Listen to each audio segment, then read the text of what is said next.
Welcome to BeoTalk 325. Uh, oh yeah, we have to do some shilling. Yeah, as let's do as per that. usual, hope everybody's doing well. You can always go to the Skinny Play, use the promo code to get 10% off. You can buy a cover for your level, Beolab 50, Beolab 8000, lots of things. All kinds of things. Yeah, if you haven't yet, come join our Discord. Uh, Lots of stuff on there, and you're generally the first to know most things, and Before or sometimes even B&O does. yeah, and or have better product support than the help desk gives you. Pretty much. So Oh come and man. join there if you haven't yet already. We're 1100 strong already.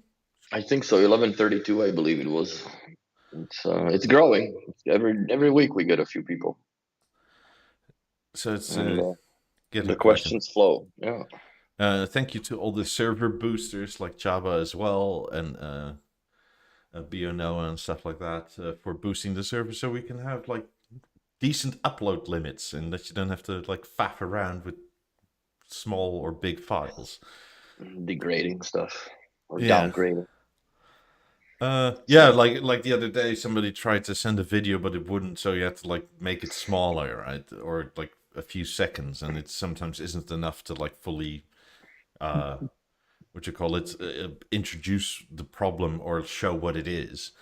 well, that's why I sent you the video about the Halo, right? When people ask, because like for some reason it would not let me upload, but you can do it. So I know what it was. I think we dropped a server booster. So from level 2 and up, or from level 2, your upload limit is 50 megabytes, which is, and I think your video was 16.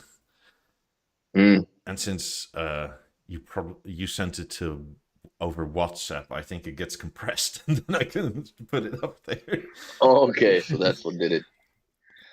But yeah. So that sort of stuff. But now you could just upload it again. Mm. I actually had that upload for the Halo, and it's kind of nice because as soon as your TV is on and your Halo is still in the theater, it is now just the remote. With actual play and pause that Yeah, works on the LG panel. which is kind of Wow, nice because it is otherwise, very nice. before it paused, just muted everything, but it kept going. Yeah, no, it makes a lot more sense now for a TV remote. Also with the gateway, right? That you can have a whole bunch of different rooms and lights and stuff, which is nicer than it was. I still don't understand the layout. If you go swipe up and there is the left and right with the mute button, right? And then you swipe up again and it's clean page with nothing but my buttons with the join, right? Yeah, I think those two should have been combined. I don't know why they've separated them. So now there's a couple more pages to scroll through if you go into the lights. Unless you have a pro version of the gateway where you can actually edit pages or what's showing as default on the Halo. But yeah, other than that, I guess if we're gonna talk about weekly findings, is I'm not that I'm reluctant to say, but I am gonna say that I'm abandoning the digital power link idea for now. because of Uh, emergence or because of. yeah, it's. I don't think it's the emerges. I think it's the theater. It drops them, Oh, and then when you change, like if I go from kitchen to surround speaker preset, right, or listening preset, it takes about 7 seconds now to change the sound. Like the stand is done rotating almost by the time the sound changes. So there's something that's now a ghost speaker, which means I have to factory reset the theater and uh, and go from there.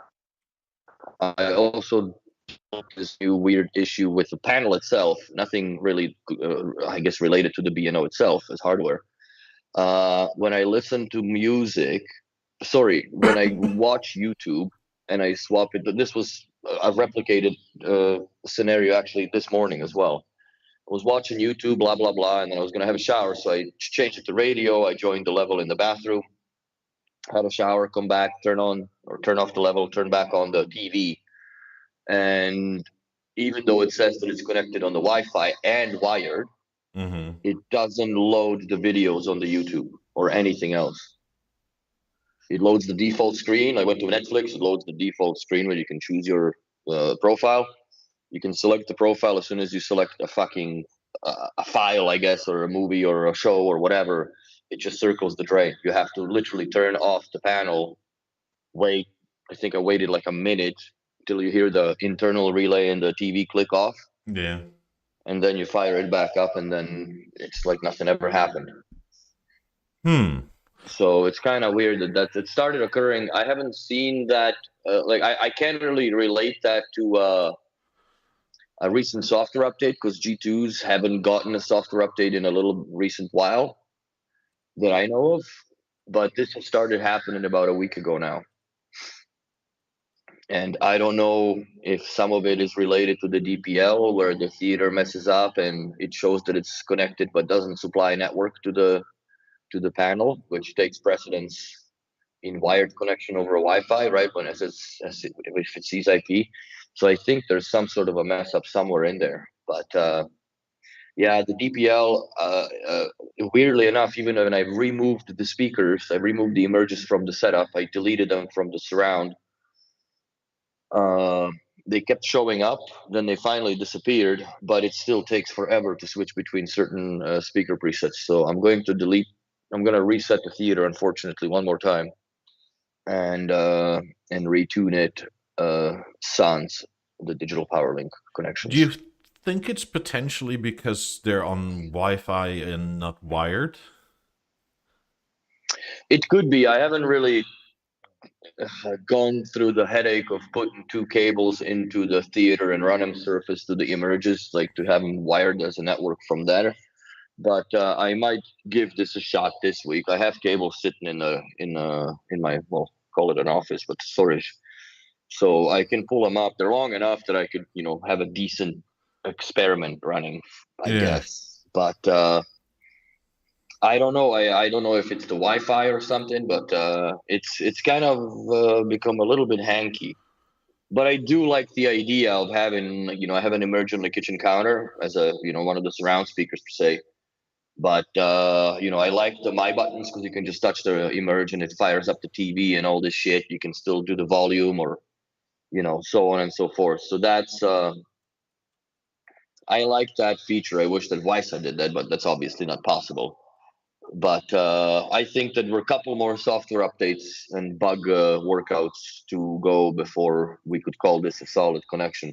Yeah, currently I only have an A5 that's like Mozart based, so I can't really test it. Yeah.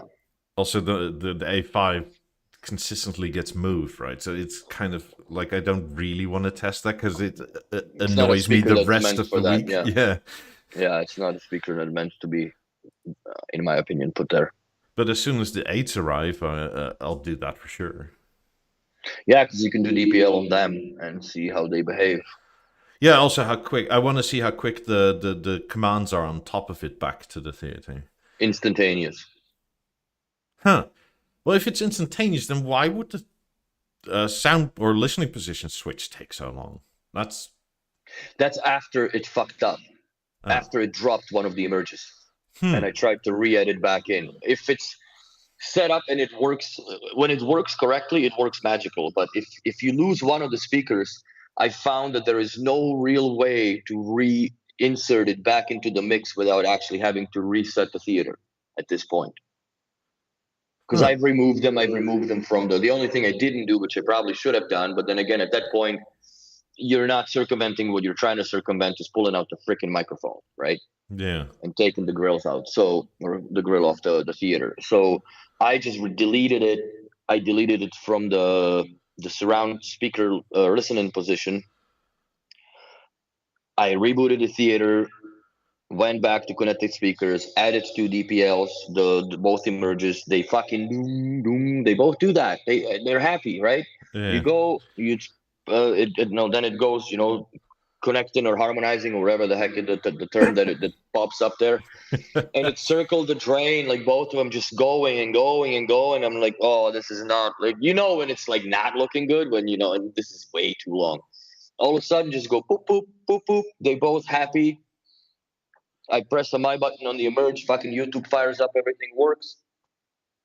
So I go back and add them into the surround preset, which remembered the tuning of them and the distances because I didn't change that. Right, I just put them back in and started playing. Nothing comes out of them. No sound. Hmm. So I would have to. I think the course of action is more than obvious at this point of time, where I'm going to have to reset the theater to factory and reset it up again, which is not a big deal, but it's a very unnecessary headache in a way. But then again, well, I can say I'm in beta, but I'm not really in beta because everybody that is in beta has essentially the same software as everybody else because that's what's been released, and there is nothing new from beta to be tested. So we're technically all in beta at this point of time, or official release of the Aren't beta. we always? Call it. So yeah. I mean, I wonder if it matters if you have what you call it, an Ethernet cable there or not. And then depending on your Wi-Fi situation, right? Like, how is that? Like, do all routers work the same, or is ubiquity kind of needed? I already gave up on pushing Ubiquiti to the shop, man. They're so scared of it for some weird reason that I don't understand. I have no explanation to it. I'll just keep on listening to people suffer with the demos and nothing working properly and dropping out, and I'm giving up officially. Like it's enough. And had I not known or wasn't sure that it wouldn't have worked or wouldn't have fixed the problems, I would never have pushed it so hard, right? Mm-hmm. But I know that it works, and it's a specification that finally even B&O, after how many years of us hammering this on the podcast, as far as the importance of the network, because it doesn't matter how much money you spend on this shit. If your network is garbage in the house, the entire experience of whatever gear you have is going to be terrible. And that's just something that a lot of people, for some reason, still lack to understand, that the network infrastructure is more or less second to hot water and electricity per se, because or Yeah. second to electricity, because if you have internet, you can still order service call for your furnace if it's not working. But if you don't have that, then Or complain to your government or rant on whatever. YouTube. Yeah. So exactly. So yeah, that's I seriously, I don't understand the logic, which there isn't any, behind being so defensive about not having this put in. And it's not like we have the stuff. It's just, they're like, oh well, the access points are $400. I'm like, but it's a fucking commercial product, man. Remember when the BNOs used to spec package gear? How obscenely expensive that nonsense was? Yeah. Fuck me. Like one of the like just a regular 8-port switch was about $500-600. Well, Canadian, right? But still, compared to Ubiquiti, where you could buy one for $250 with 160 watts PoE 4-port out. So Doesn't seem like they're even really in business still, package. I don't think so. It's just overpriced. Does the DPL use existing network, or is a peer-to-peer network from the theater to the speaker? It is a peer-to-peer from the theater to the speaker. One And thing I think it that I find peculiar from what you're saying is, right, like it doesn't work like Weiser, where if a Weiser speaker drops, it's still like, oh, I'm still connected to that thing next time it boots up again. and I haven't rebooted nothing, bro. It Yeah. just the left surround speaker just stopped working. The other emerge, the Google Voice Assistant one, the first one, Yeah. has no problems. Maybe it's because Google. It's like, I'm holding on to this connection because I must know what you're doing. I must know everything. So it's the other one is more, I guess, liberal in it, and just disappears off the theater's network. The weird thing is, it drops off of the theater's DPL network, and it just comes back onto the BeoNet, my Wi-Fi, and it just behaves like I'm a standalone speaker now. You press the my buttons, it plays, because I never set the my buttons on them. So it plays the default fucking Ici Premiere and whatever the hell else have you done, the communist radio and the first one, right? So it's all preloaded there. And for some reason, one of the stations now changed to like the Hindu, Durkamarka, whatever the fuck it's called. I don't remember. But one of the defaults now in our region is a Hindu station, which is kind of weird.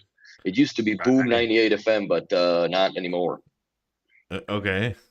Yeah, now I it's guess like more people started listening to that. I guess that just speaks for the immigration policies in our country. But I guess it's weird. decent for testing treble extension. Oh yeah, the sitar as well. But yeah, it's weird because I go all over the place, right? And in different cities, different radio stations are preloaded by default. I don't understand who in B&O's office is in charge of what goes on to what product in what region or part of that region, what city you are in, and how do they? I don't know how that even works. I have a feeling it's most commonly listened to for the IP address you're in. Could be. So because like when I was in the Netherlands, right? Like I think I got a local station in my city, which is like in the Netherlands, like almost nobody listens to local stations. You have to be like a diehard sort of local. Yeah. Well, what's the equivalent of like a nationalist, but it's for your city? Like, is it a localist? I don't know, because that's still a thing in like places in Europe, right? Where like people from Amsterdam are like, Amsterdam, like I'm not actually in this country, I'm in the city. Ah! Yeah, I don't know what that term would be for that, but yeah, hardcore citizens, I would say. So, Borenpummer. Okay, so that's what that is. That's like a farmer bellend sort of thing that translates to. Yeah, that probably works for you, Peter, but doesn't work in English nor French. But yeah, so those are my findings with DPL. And weirdly enough, in the store we have the theater, which used to be a solo theater, and we just strapped on a pair of 8 DPL in the back. There was a problem with them once. I've reset them because the guys, I think they hurried the setup, and I think the speakers were still paired together, so there was an extra Ghost Beolab 8 in the setup, and I guess the speaker was fucking looking for it, so the speaker preset changing took those 5 to 7 seconds, which I think is exactly the same diagnosis in my setup, where because that one speaker is missing, this thing is trying to connect to it, but he don't care because he's sitting on BeoNet. He's happy with his own Wi-Fi network. He's not part of the DPL for some reason and doesn't rejoin. And that's where I think that disconnect happens when not disconnect, but that lag of switching the presets goes to. I wonder what would happen if you were to reset the emerge and never set it up on your local, only on DPL. Because then it wouldn't have like 2 different sort of Wi-Fi credentials, right? I've never tried that. Because it sounds almost to me like what other stuff used to have, where all of a sudden it goes, hey, I used to be on another network. I guess I'll only search for that. It could be that it's stuck on that network, yes. The weird thing is, like with the B&O Homes, right? The tab, the new beta thing that's come on. Yeah, it doesn't really work. The only ones that are showing up as my second home are the 2 pieces of equipment that I've had with me since Calgary, which is the Beolab 90s and the V1. The rest were never, connected on my previous network, on previous BeoNet. Yeah. But the fucking network is called BeoNet. I changed the password on it, but it's still the same network. So I don't understand. And I factory reset the tits out of it, like all of it. Like I've reset the 90s. I did the 3-time reset charm, right, where I just hit them 3 times in a row. It seems to work to clear the cache, and sometimes the speaker presets or the tuning presets are staying, right? And you can't, like, it resets the Wi-Fi credentials. But that's not what I wanted. They're hardwired. Call this. Like, I want the filters. So sometimes you have to do it once or twice. I do it, 3 times the charm. But I don't understand where in the hell would that be saved inside the speakers that it knows that this was connected somewhere else.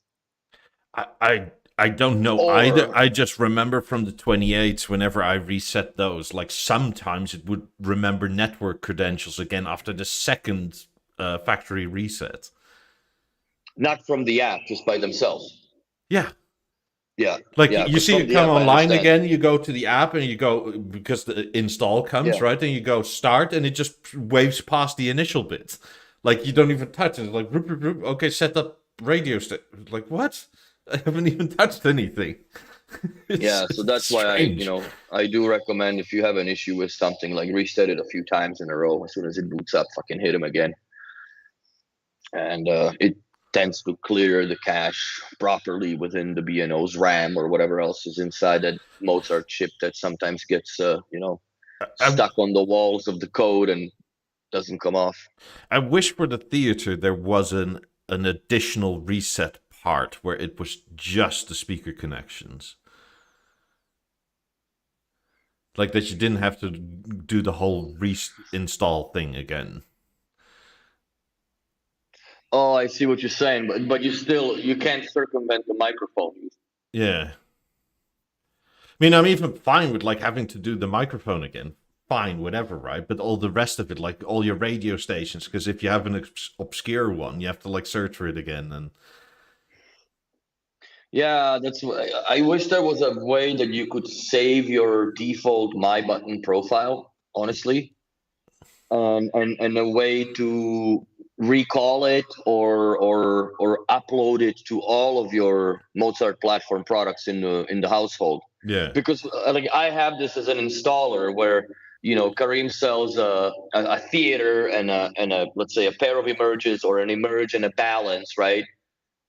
It's like three different rooms. Well, fuck, you have to go through each individual product to set up the same My Buttons that the client wants, right? Because they want the same radio station on every single room to be the same. Hence, that's the point of My Buttons. So you have to remember, yeah, okay, this room has that on My Button one, right?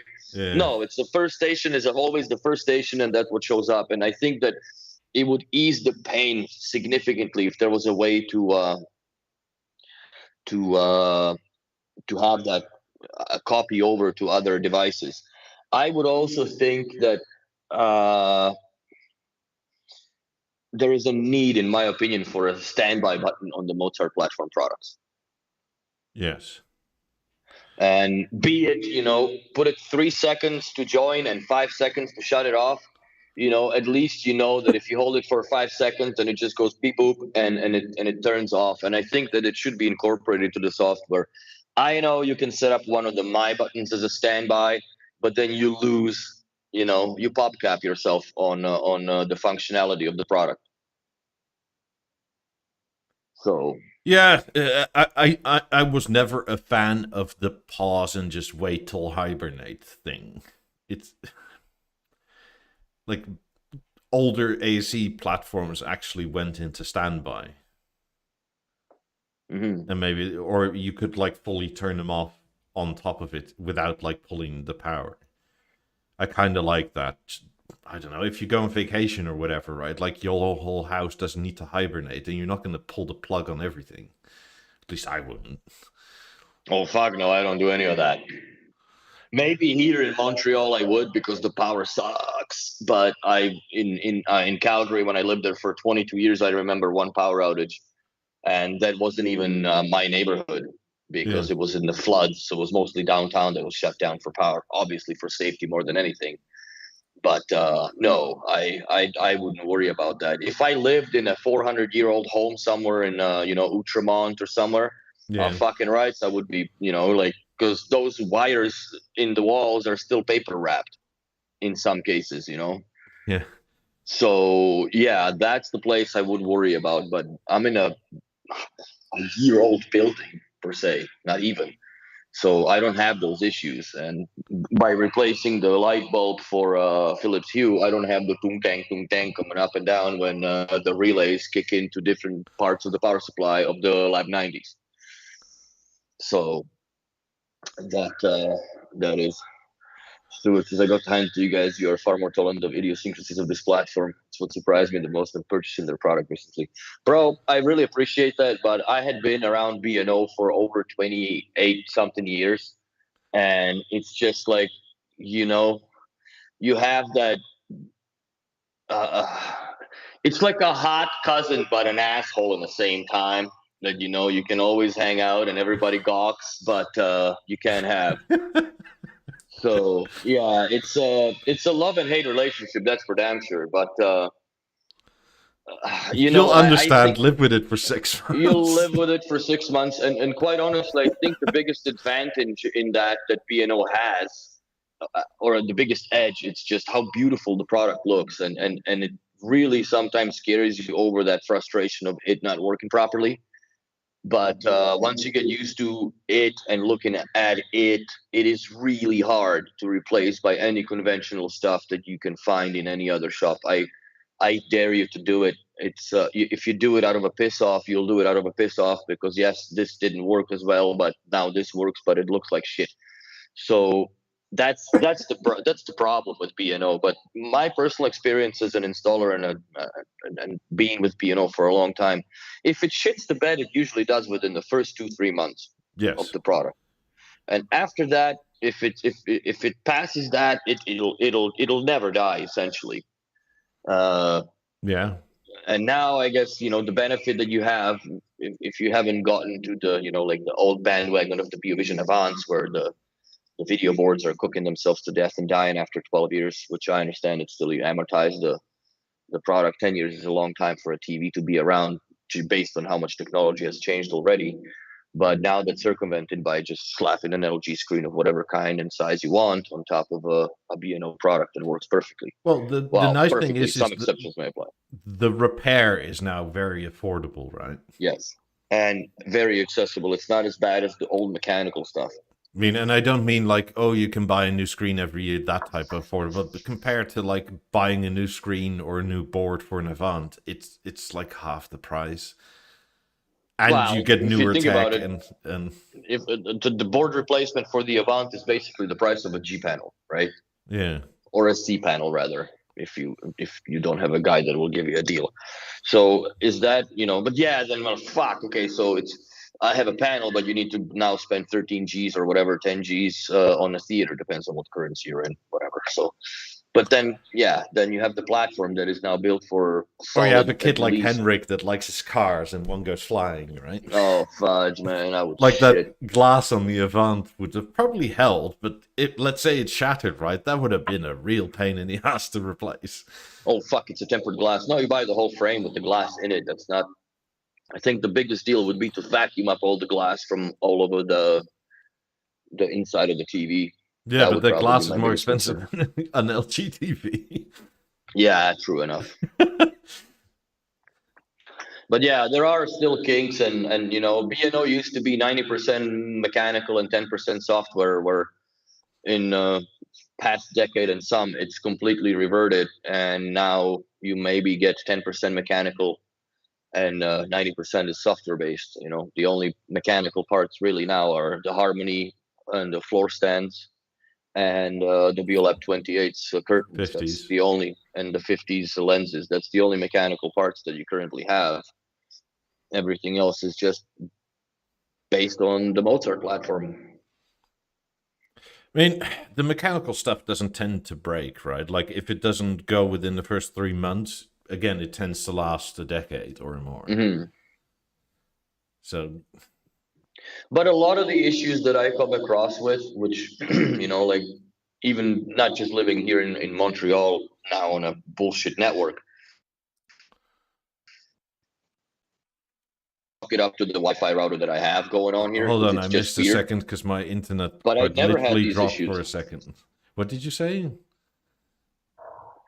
That here I don't have the Ubiquity network, and I sometimes see that there's weirdness going on, and that I've never seen before when I had Ubiquity in my house ever. Like, I've never had a single moment other than when the firmware update was done on the access points and the Ubiquity hardware all itself.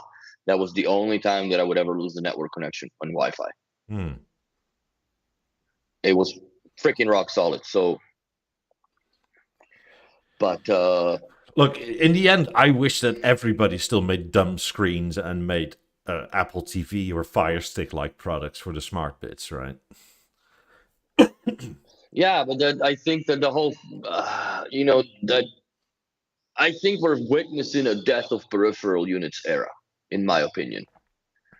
I think that slowly fizzing away. It's not going to be overnight like when the CRTs disappeared. Like, do you even remember how you got rid of your CRT TV? You just Yeah. ended up with the LCD panel, right?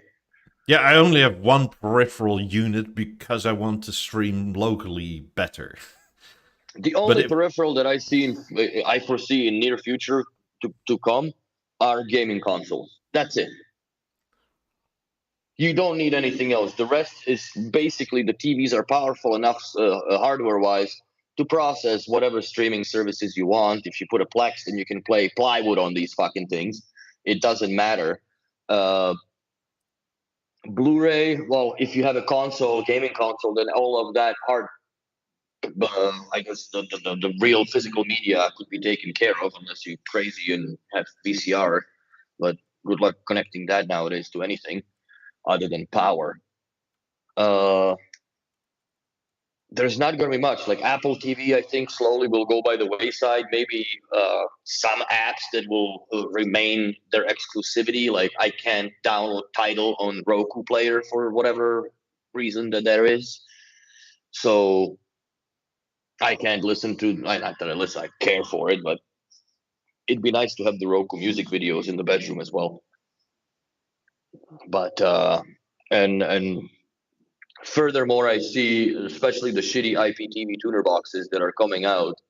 I think the biggest switch that is going to happen that's going to fuck us all up as far as the third party integrators into the BNO systems is going to be the abandonment of the infrared controls receivers on those boxes, because most of those remotes are Bluetooth based now. You talk to it, right? It's backlit, which BNO still haven't figured out how to do, and there's really no need for an infrared anymore. Like it's an obsolete technology at this point. if everybody implements CEC correctly, you wouldn't really need it, yeah. So I mean, yeah, it the makes it better CEC for is still, everybody, even if you just use your LG remote, right? Like CEC would be better. yes. Like, even though I don't like the LG remote. I despise that thing. I'd always choose to use the service remote that I have with those cheesy, shitty rubber buttons than that magic remote. I have an update. I have an update, and I fixed it, and it's fucking ridiculous. You What know, is I was that? having issues with my stage, right? As in, like, it wouldn't turn on with the TV, or the TV would shut down, but the stage wouldn't shut down. So it would turn on the TV again, and then it would just say no signal, or it would just say HDMI 2 all the time.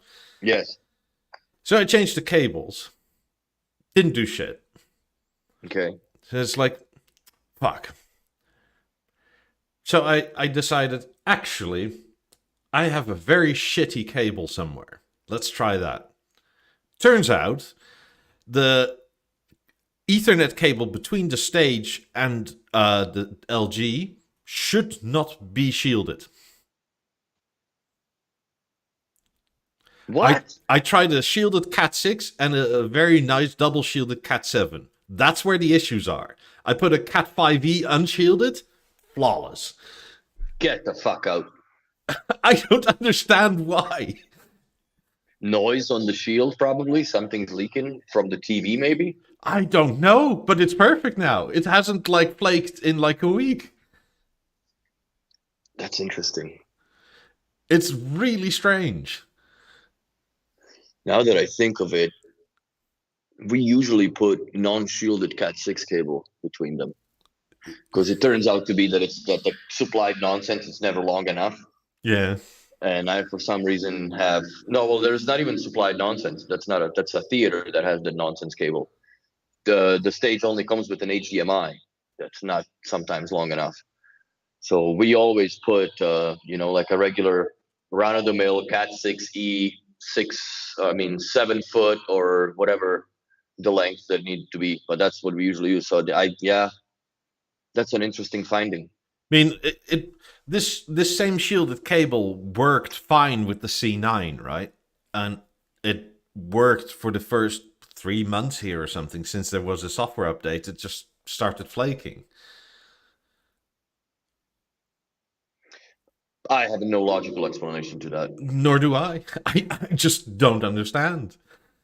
It makes no sense. But it's been perfect now. So I guess the get a dime store cable and you'll have perfect remote control. Yeah, because you don't need much for comms, I guess. Well, it still pushes the network through, but for however long the distance, I it's think not much. well, the thing is, right, like if I use the LG remote, it would just work fine. The stage would come on no problem. Well, yeah, because it's the TV talking to the stage, not the other way. Yeah. But I guess most of that communication goes over the Ethernet cable, not over the CEC cable. I guess. I think so. So it's kind of strange. Like I don't know how this happened because it worked fine for I don't know 3-4 months, and then like I asked you like how the hell does my stage say it's updated, but there's like 6 months more of updates, and then we couldn't figure that out, and then all of a sudden that came around anyway. Yeah, it's fixed itself. That was weird. Yeah, and that's where the remote issue started. Because the Beo Remote 1, like the only mostly functional workaround was to turn the radio on first and then the TV. Did you ever pair that remote into your A5 or a theater? Theater, yes. Harmony and Eclipse. Okay, well, if you have it paired to your theater, is it up to date? Yeah. Okay. Because I know I'm not sure if I'm mistaken, but I think I've read it somewhere that there's going to be an update that I don't know if it was the 5.9 update that was supposed to include a Beo Remote 1 update for the ASC platforms, but I have not seen that. I mean, I was having some weird issues with my Silk Beo Remote 1, which has now become the secondary remote for in the living room, because since I have the like anthracite one as well. Mm-hmm. Yeah, that turned out to be just very low batteries. Like it didn't display anything, but I looked in the system info and it was like 13% battery or something. I put new batteries in and it works fine again. Yeah, that battery warning is kind of, I don't know, hanky panky, bro. I've seen it once and it was just like, I'm dead, and that's it. And then the remote's done completely. Maybe it'll work in the IR, but it doesn't work on Bluetooth. It just completely disconnects from the product. Well, the weird thing was, right, like it wasn't like it was non-functional, but like most of the key presses for up weren't registered, whilst down was registered every time. Maybe up requires more power because it's up. I don't know. Yeah, it was really strange. So sometimes if I like was really lazy, you went like, I want to go. Oh fuck, I can't. So I'll just go down all the way till I'm back where I want to be. So if you press like TV, man, right, and you have all your sources, and you went past it, just went past it till you get there again. Yeah, I change my batteries. Well, not periodically. There's the one that is used the most is the silver one, and the silk one, I guess, is the second mostly used remote that is in the bedroom. But yeah, they're all gonna start being used more once I get the unlock for the gateway and start programming the light commands inside it. I can't wait for a new remote to come out finally. Yeah, I wonder when is that going to happen, because there's really no talk about any of it. Maybe that's going to be the 100th anniversary gift, that they're going to come up with a remote control that actually you can see in the dark and whatever. I don't know. I wouldn't mind if they did a new, was it BeoLink 7000C kind of thing or whatever it was called. That'd be cool with an iPad mini screen or something. Yeah. Fucking definitely. I mean, I have a Halo, right? So, like, I'm not offended by, like, an €800 remote. Exactly. So But yeah, the I Halo's good, figured but it needs more.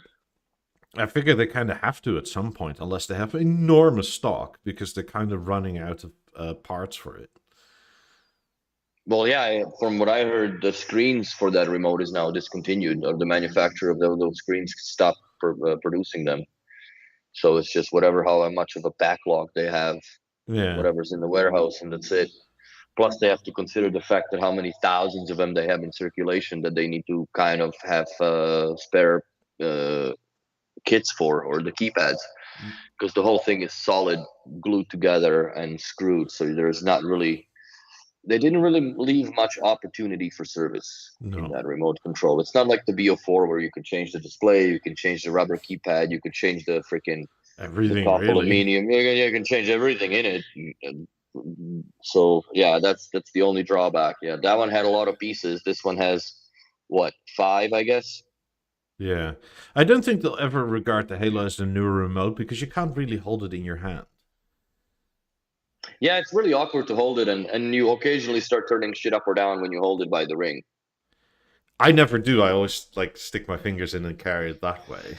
Yeah, but like I sit on the couch and I brought this, I put it down on the thing, and I left my remote on the. So I'm trying to use this. So that's how like you hold it like a. It's kind of weird. I never like I stick my fingers through the top and just hold it like that and like hinge it. Yeah, like this, right? Yeah. That's if I walk around with it, that's how I do it. So, but yeah, I find sometimes I move it around and it turns the volume up and down. No big deal, obviously, but still, it's not something that. Just don't do one of these. Oh yeah. I guess with your right hand that's okay, but with your left hand, it's it's kind of problematic, right? But I think yeah, the new remote is due. I don't know what they're gonna do or how, but if anything, I think the new remote should come with a charging station. Yes. Something elegant that you go, something. I would almost introduce it in a way like the Beocom 2 used to be, that it stands elegantly upright on whatever the base would be, with a couple pogo connectors for charging whatever is inside for a battery, and have a backlit buttons. I wouldn't give two shits about the voice control at all. I don't think that's necessary. Please don't. But it should have a much bigger screen, maybe a touch screen. If the Ubiquiti can stuff them on their little switches, I think that B&O could put one on the remote control. Because I've seen a lot of people when we introduce them to the Beo Remote 1, they press list and go, and then they tap on the display. I'm like, no, it's not a touch screen. So yeah, I mean, funnily enough, if there was a new remote like that, I would actually probably buy like 1 or 2 more Be a Remote ones to just have dotted around the house on walls and stuff, right? that's what I have. I have a remote more or less on every wall. Not that I use them all the time, but it's nice to have when you're close to something. You don't have to look for shit. It's always there, and you just turn stuff down, whatever. But I think for their 100th anniversary, I 100% agree. I don't think it should be like a moment classic, but I think that B&O should very much consider an audio streaming device that is not a BeoConnect core, something that is actually table stand displayable with a screen, with album art on it. Maybe, if you have a BLI that you can unlock that potential interface to it, right, where you can have a home control page. But they should have something, or should come up with something that is strictly meant for audio streamers. And I really don't believe that there is not market for it, because I see people that we do installs and we put fucking different shit because there is nothing that B&O has that is high end. Your BeoConnect core, but it doesn't communicate the high end of like an AVM or Rune or whatever you have, that it's got crazy inputs or outputs, and there's a little more to it than a box the size of a panini bun. Yeah. So with no display and no interaction possibility whatsoever other than fucking factory reset, because that's the only button you get at the back of it. I mean, a lot of these high-end streamers have a screen on the front of it with album All art of them and where do it that I is. know. Yeah. Yeah. They at least, even the that as rudimentary as like the Beosound 9000, the dot matrix LED display, right? Where it's so old, but it's still, you have information there. So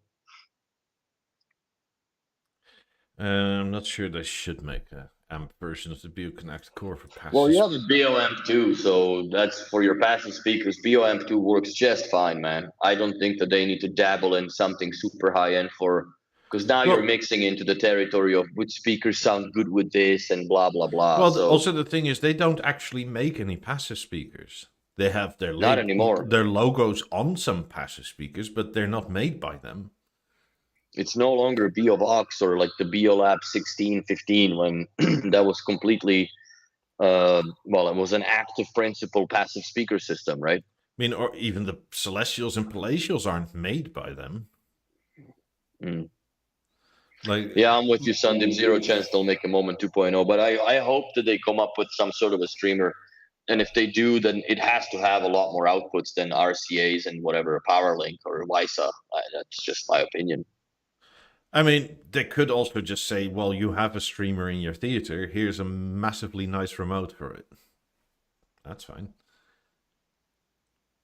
Yeah, but I still would prefer something that it's tangible that you can just go to, and that's my music system. You know what I mean? Yeah, but what if you have like a very nice remote that like does the thing when you like lay it down or I'd go for it. something like that, but you can run the B&O app on it and get to your title or whatever on your remote, right? Yes. I mean, I wouldn't mind that at all. I would pay decent By money the way, for that. they need to fix this title thing with Bio Remote One because it's not a callable upon source yet. Every time that now I set up theaters or whatever else have you for people with Mozart platform, the app defaults to Deezer to set up to sign in or create a Deezer. I mean, sorry, Deezer, the title account. It's no longer Deezer. Hmm. So yeah. It's if you open a default, it goes to title page to log in or create your account. Why can we not have this as a source? It's a source that you can do. You can modify the source behavior in a source behavior tab, which there's all the sources they exist there.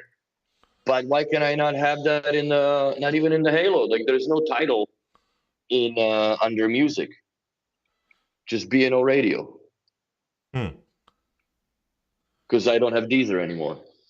For people that don't know, this is like this remote like flips up when you put it down, and when you like charge it or pick it up, it's flat and straight.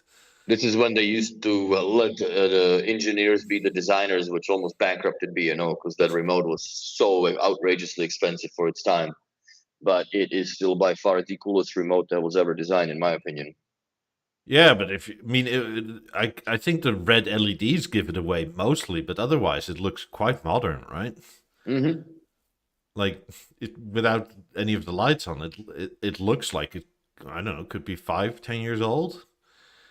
And when was this? Like 90s or something? I think it was 94, maybe Yeah, so it's 95, God, it's 30 years 30 old. years ago. Like talking about being ahead of the curve. My God. Yeah, that was the first OLED or organic LED display. That's why those numbers, I mean, that's why the display is so faded out over time because it's actually, it really was organic material that deteriorated over time. Yeah. So the touch interface still works on each of those buttons if you remember what they were, but you can't really read it anymore on those remotes. But they are, this would be awesome. Even with that big obnoxious as stand for the charger, I think it would be great. I mean, they could probably make it smaller with similar functionality or make it lighter, right? With modern stuff. Because, But they could make that back stand more or less like a BeoConnect Core 2.0 or something. yeah. You know what I mean? With a couple outputs out of it, and that's it. I mean, I would almost say, like, if it's gonna be an OLED display, make it black and white. Otherwise, go for like a very dimmable LCD because OLED is just gonna break in 5 years, and then you're gonna have to people be very angry at B&O again. and then it's like, well, do the people we source this from still make this screen? And you're going to run into all that nonsense. Mm-hmm. I mean, part Yeah, of the I think reason for the this Beo Remote LCD 1 panel, screen lasts so long is it's black and white. It's simple. It's almost never on. But with something like this, it's going to be on all the time. yes. Imagine having a theater or Harmony or whatever, right? And it's just, you never change your apps after setting it up. Like, that's going to be permanent fucking burn-in on OLED. Oh yeah. Oh yeah. But I think, yeah, if they did the same approach like the Halo, just do a regular LCD backlit panel, it would work just fine. Or revive. Well, I don't think the reviving BO6 would be a good idea, but that was a great remote as well. If it had more computational power, that remote was awesome. Yeah. And if they had put a Bluetooth in it, not just the Wi-Fi chip, I think that would have been absolutely killer. But that is the song of the yesterday, and that's it. I mean, again, for the people that don't know, this is actually quite a nice shape to hold. Like, because it It fits, is, you can palm it and you can still use your thumb on the screen. and it fits basically like right into that bone of your finger when you have it Yeah. in, because it's got an indentation on the back of it. I mean, Yeah, it's a nice remote. I don't mind having some actual hard buttons on it for like on, off, play, pause, volume up, down. That doesn't need to be like touch necessarily. I got them both here, bro. The 6 and the 5. The 6 was nicer screen, and obviously that's the one with the Wi-Fi in it. But Yeah. the balls were the same on both. But yeah, these were awesome remotes. Awesome remotes. But gone are the days of those times. And they came with the freaking charging pad, and nobody complained and bitched about the fact that they have to put it on the charger. It was just a normal thing to do. So I don't know why we have diverted from it and I mean, if we're gonna going into go this. full smart home, right, and you don't like a Halo, you can always wall mount these or like have a little shelf with just a charging pad and dot those around the house. Mm-hmm. KCBR backlit and has to fit into the couch crack. Yeah, the Beo remote one definitely fits into one of those things. I don't like if they make a bigger remote because then it doesn't fit into the underneath the armrest and the cushion on the Eames chair. Because the Beo remote one just slides in perfectly in there without changing channels or pushing on any buttons randomly. But I still would prefer having a backlit experience. Would be much better. I mean, this BO6, wasn't that like $500 or $600 in like the early 2000s? If not more. It was 1,000 Canadian. I think it was 700 or 800 US. Yeah. And they sold a fair few of them back then. Oh fuck! We have in the shop. We have a full bin of them now, just like whatever that came back and Oh, whatnot. that's so sad. I know. I know. We have a full bin of Beocom 5s. I took one from there just to have it to put it on my shelf as a display. Because what am I gonna plug it into? Let's see. So, but yeah, it's yeah. Back in the day, it was a different story. I mean, I remember when it came out, and I always thought the BO4 was quite expensive, right, for a remote. Because back in those days, like a Sony remote was like €10 or something. Oh yeah, BO4 I think it was $350 Canadian, something like that. Yeah, it was like $400. €250 or something. It's like, God, it's like 25 times what like a Sony remote costs. Yeah, but it'll outlast it more than 100 times. Well, the only thing you needed to ever actually fix on the Sony remote was the battery flap, right? Because the pegs would break off, so you just use sellotape. Oh. I've seen so many Scotch taped BO4 or BO4 remotes because that back battery, those little latches break off of the back cover. Oh man, long gone are those days. But yeah, I really, well, we've beaten this topic to the ground so many times with the backlit remote control, but I long and yearn for one. I mean, I could understand that a Beer Remote 1 doesn't work. But it's also a 10-year-old product now, so it's maybe time to get to a new remote. Like, it's quite something when your remote design doesn't change for what, like 10 plus A years?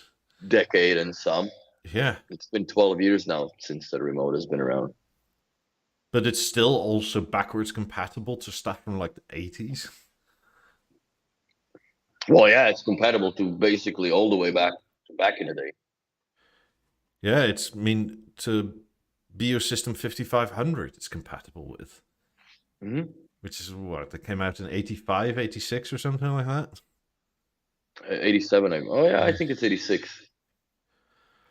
The How long did the Beo4, BeoForce stay in the line? I think it came out in 1994 or 96, maybe, with the Beosound 9000. Because I think the AV 9000 TV from 1994 with the first surround system was still BeoLink 1000 remote yeah. control with it. And I think that the Beo4 came out with the Beosound 9000 in 96. So, and it got discontinued, I would say 2013, 14.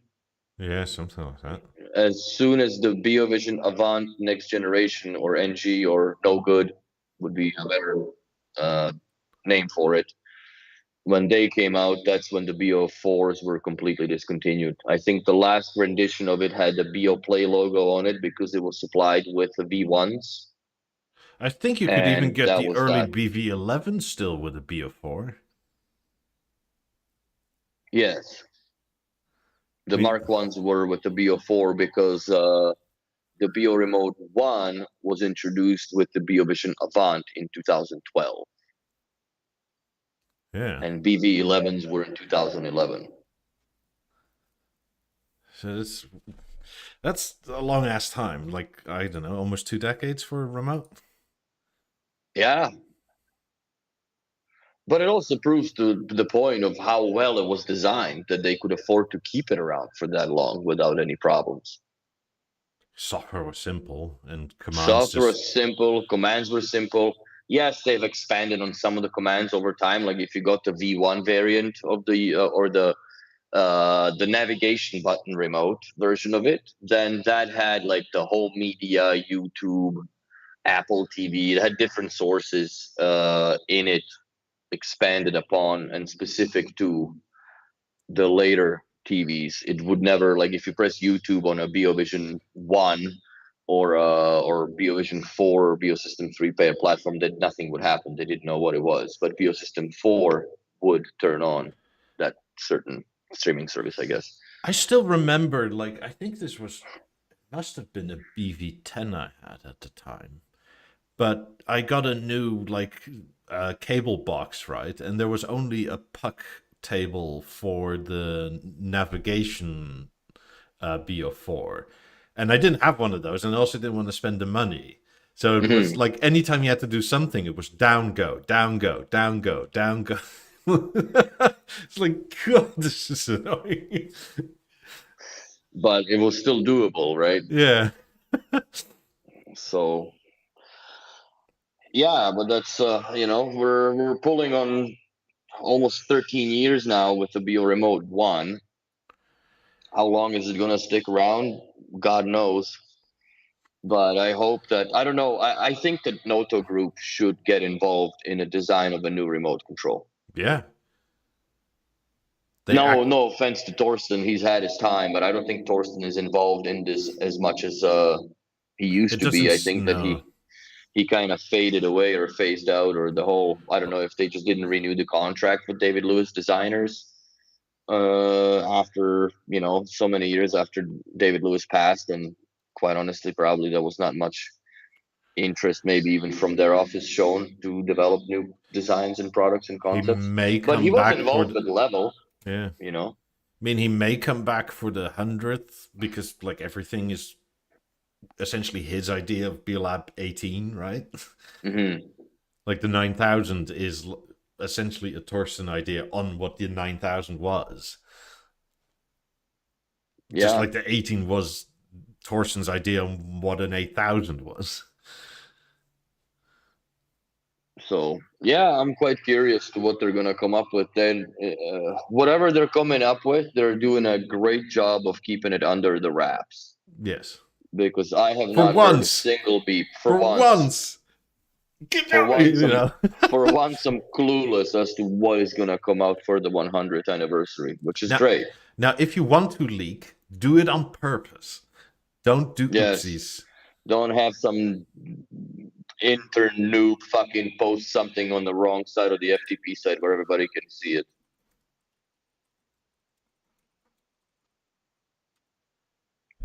I want a remote that looks like an urn if it's a BLab 8. That's just on the wall to the where I go to the table, right? Like I'll just walk to the table and go, I want that source, that volume, and then I'll continue with my plate walking to the table. And then by the time I sit down, everything's ongoing, it's ready. You should get your dealer to send you the H95 breakfast tray so you can carry your breakfast. God. I want to get one of those trays just for the shits and giggles. I don't know why they didn't laser engrave fat B&O logo in the middle of it. It'd be great.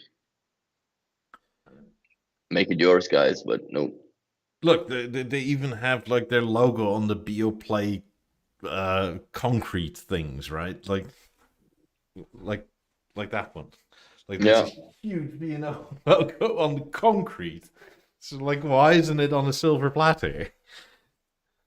I don't get it. I don't get it. Are you gonna get one of the Atelier, the limited edition purple thingies? Oh, the cranberry red A5? No. It looks good. I don't know if we're gonna even be able to order it because Kareem he wanted to get the what the fuck is it, Riva, and we never. I don't know if we were too late or they just weren't available anymore. So that boat has sailed, and this it looks cool, but I'm not the A5 guy. I'll just put it that way. I've never been one. I like the concept of it, but for me, this is too nice to be taken out in the, especially like in this limited ass edition, right? You're not gonna take this to the fucking park and sit it in the grass type of thing, unless you don't care. Cool. But for me, I would rather take a couple explorers or something that I could care less if it does get damaged. And when it comes to in the house, I have no need for it because it's the only place that I would put this is in a bathroom, but there's a level there, which is much slimmer profile. And I believe that it has a better sound quality just purely because it's a stereo speaker versus this is kind of this omnidirectional. Everybody has equal amount of acoustic fun in the park and picnic and or party type of thing. So this is, to me, it's a very, very, very refined Violet 20 is what this is. So it looks fabulous. Obviously, everybody knows that I'm a big fan of red color, but I just I don't know. I like it. I definitely want to see it for real, which I don't think there'll be a chance for it. But it's not for me. So I love the A5 personally. I use it often.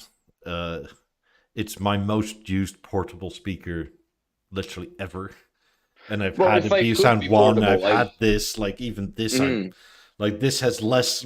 I've had this for what 5 years now or something. 4 years. It has less running hours on it than my A5 does. Well, but this, like, here's the thing. Like, I bring these to the parks, right? Like, if we go out and hang out in the parks, which A5 is a lot. Like, that's a 6 pack of beer, basically, that you're putting in your backpack that takes up the room, right? Like, in the beginning, I used to just take the level because it fit into the laptop sleeve on my backpack and we could still load up the blankets and whatever else have you. But then over time, I'm like, well, fuck, man. Like, there's going to be somebody that spills something on it. And do I really want to have a beer stain on a $2,500 speaker? Not so much. So that's why I kind of diverted into using the Explorer or the A1, whatever. And I have one. My girlfriend has a couple of them, so we bring two, stereo pair them, and it's perfect sound and size for what it needs, where it's sitting on the blanket.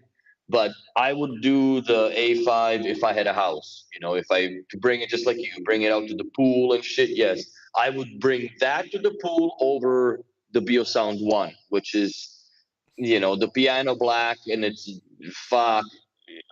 Where do you put it so you don't ding it? You can only grab it certain way.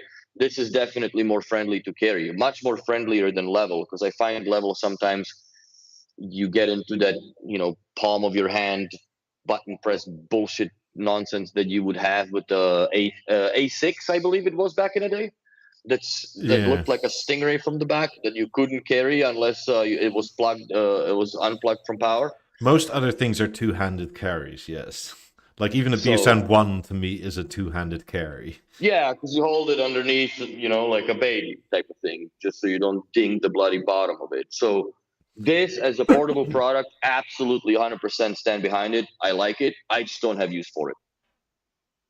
Would I buy the red one just so I can say that I do have one? No, I don't need it. If I were to buy one, I would most likely go with the spaced aluminum. And if I were to do it, I would probably do it in a way that I would buy the black anthracite, and then or dark oak, whatever they call it, and then buy the aluminum, dark spaced aluminum. So it's a black and silver. I think that would be a very nice contrast.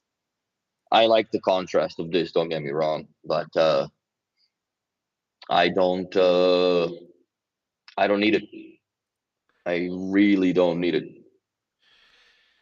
What do you think of the Atelier ones in general? Like, I think the whole atelier is uh, is a price testing sandbox for B&O. That's my opinion of it.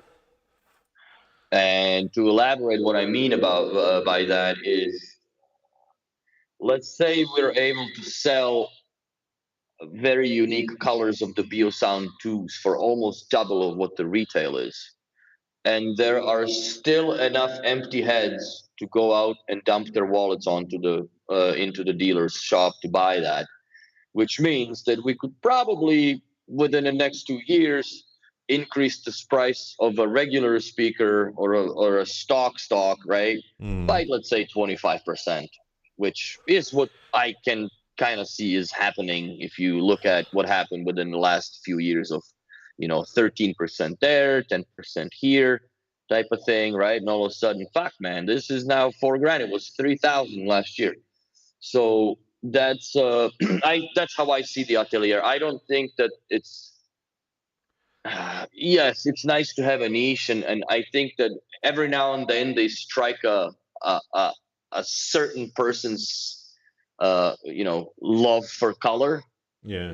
that none of the other B&O ever has, which is cool. But then if you get pregnant with that, then do you go then by ordering stuff bespoke just so you have everything match? And can they do that with the atelier, or is it limited to just that? They So can I if don't you know. pay. I'm sure, and quite honestly, like yes, I'm a B&O collector, but I'm not like an avid B&O collector that I go after all these ultra rare, Beogram 72, 42, 22, whatever the fuck it was, right? With the 70, $30,000 table stand for it. Basically, that's how much you pay for the wood. If you look at, you just getting, titanium finished 18s with a halo on a table charger and a fucking transmitter with a turntable on the bottom. So cool, but I'm more into their regular production line items than stuff that's unique. And mostly because if I ding up a crown on these 90s, It's I replaceable. can just order it. You know what I Yeah. mean? It's Custom, not bespoke, something. whatever. Yeah, like if I fuck up the Explorer Ferrari edition, that's just the way it dies, because there's no way I can replace that, right? And Yeah. it's same thing with the cone for the Beosound 2 Ferrari edition. It's no longer available really to order. So yeah, I just look at it from that, I guess, point of view. But I also started with silver, so I will die silver. I'm Same. way too heavily invested to it to go with anything else, and then something else just doesn't fit. Like, the only non-silver piece of B&O that I have literally is the set of not even the set of the 90s because they're silver, but it's the Beosound 2, or sorry, Beosound 1, piano black. But you Right know, there. you still irk me. Right there. There you Yeah. go. See, and there's my little display of all the collectibles. The Serene and Serenata from the yesteryears. What's the point of adding 2 to your basket if you get no discount whatsoever? Like, this still irks me. Like, why? Same with shipping, dude. Come on. But do you pay for shipping on top of this price around here, or is it just the price to price? I don't know. I've never ordered anything from B&O's website. I have no reason in my right mind to be doing that. I mean, I think Curly on the Discord said he ordered H100s, and like that, it was just that, right? Like the price was the price, and they got overnighted somehow. Oh, really? Yeah. But like, oh yeah, actually, free delivery. So they save on the shipping, not we. We just pay double the singular price. Yeah. So it's $2,400, and what's the regular? What's the cheapest one now? The A5, $1,550. So it's $1,000 extra. Yeah, it's a lot. They've gone up quite dramatically. Yeah, that's a little bit of a premium for sure to pay. I'm gonna make another coffee. Wasn't the aluminium one I have like 1,500 like 6 months ago or a few months ago? Yeah, it was the most expensive one. Huh. Yeah, it was the most expensive one at the time, but now the Atelier is beating it. They should make a level with anthracite. I would really like to get the anthracite edge aluminium on the level, just for the sake of matching everything in the bathroom. Speaking of, I only own silver products. That's the only one I would put it in, so I could match it with the rest of the bathroom. Yeah, it would look cool. Man, coffee. the coffee is being poured. I had a few comments if people want to see it on the last show, but there's apparently 2 or 3 people that commented that bought the Beosound 11s, and essentially what they said is like they can't figure out the difference in noise cancelling. Like it sounds exactly the same to them. Interesting. I haven't had a chance to listen to them. I was so busy this week that I just couldn't. Yeah, so even bear and bother. Yeah. Besides like the nicer colors, it's sort of like that seems to be the consensus from the comments, right? The color's nicer and the batteries are apparently replaceable. Yeah, but okay. I think I'm very curious to how, because I haven't seen the video yet. I haven't really looked, but I think somebody commented that he had one of every EX color, and he still preferred those. He bought the 11s as soon as they came out, and it's like it's more or less the same, other than like minor changes, like with older headphones, when you connect them to Bluetooth, it's just like boop boop. And now it's like with what the H100s do, it's like. Oh, they have the graceful sound, I guess. Yeah, that sort of thing. But other than that, which, you know what, I find a little bit confusing, because after all these years we've established the big bongs, right? What they do, and I'm used to that. We had some issues with the H100s in the shop, and I try to pair them back and blah blah. I don't know what the fuck these notifications supposed to mean. because I know what it's on anything prior to that, right? Amadeus platform or whatever it's called. Because it was a beep boop or boop boop, right? Like it was just you happy or not happy, SC. Like what the fuck, man? So yeah, they've gotten a little too ringtony with it. It's okay, I guess. If over time when you live with it, you get used to it. I guess if these are your first in-ear headphones or over-ear, like You'd never know. yeah.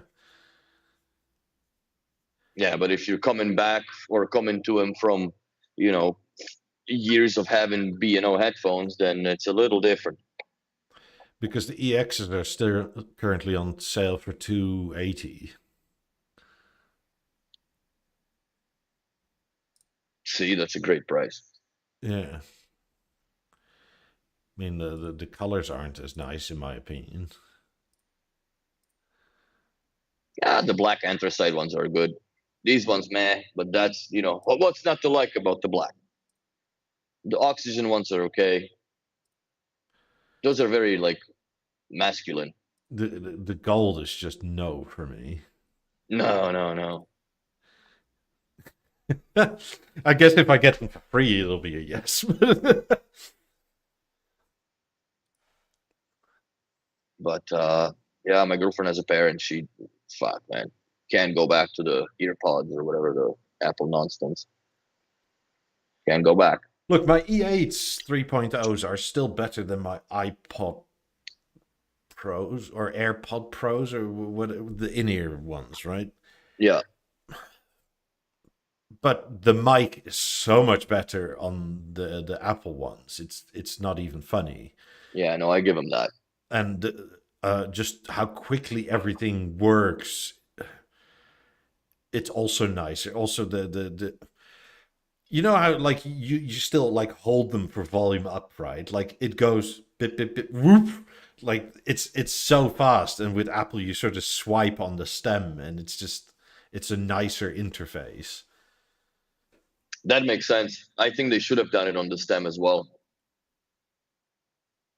So But I don't know if it's probably there's copyright infringement of some sorts, I'm sure, because Apple would have it. If you're like out and about, it doesn't really matter anyway, in my opinion.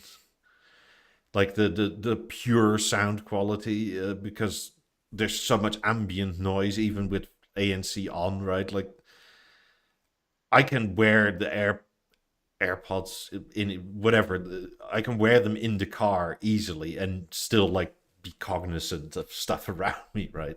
And listen to something. I mean, to me, anything with ANC like that's in ear is almost more like if you go anywhere, you either walk or take a train, right? Otherwise, it's just dangerous. I don't mind the ANC, but then again, I don't like. I wouldn't consider myself a headphone user, other than the podcast and the occasional time that I put the.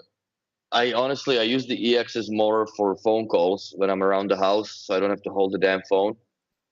Than I do them for music. Because like, why the fuck would I walk around in my house with headphones on when I have 90s in the living room? That makes no sense. That's another thing at where like any time of the day, Apple is just better. If your phone goes, as soon as they're in your ear, they're connected, right? There's the startup period is like a second, maybe.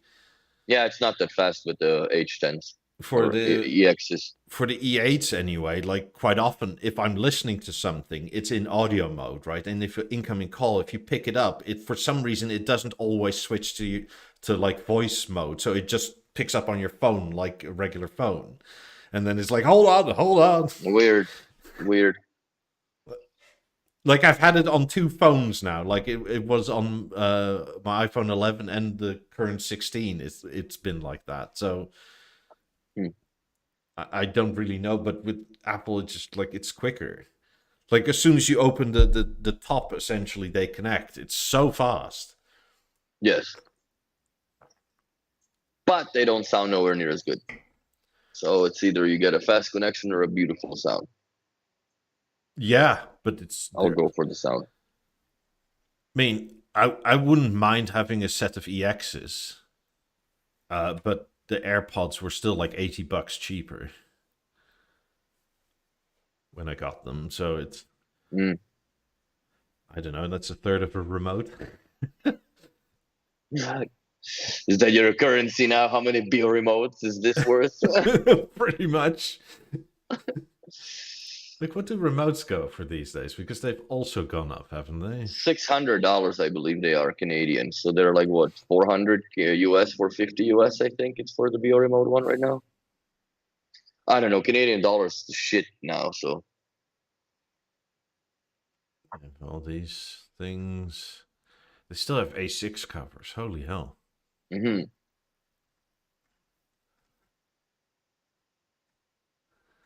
Uh, I don't think you'll find it. they have a lot of the comply tip things. Yeah, there's a few, eh?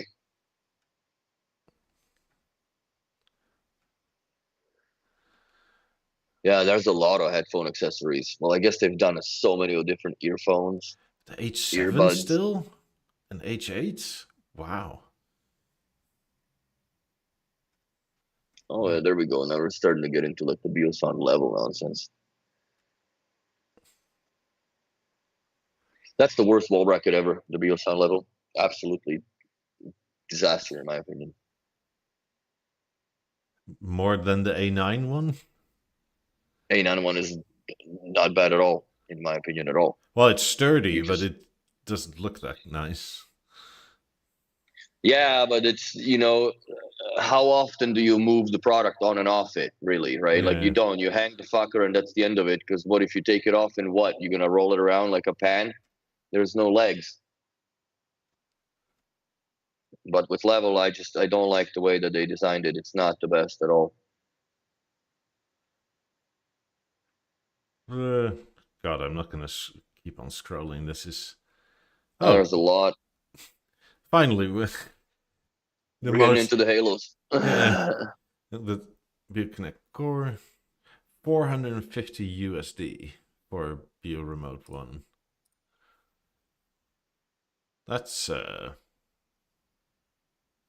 pretty penny these days. Is it? I think they got a lot of colors there. Let's see if the bronze one is more expensive. The piano black is 550.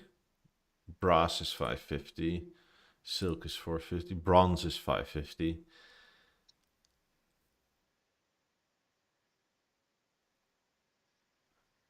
Interesting. They used to be 300 euro. That's mostly what I remember.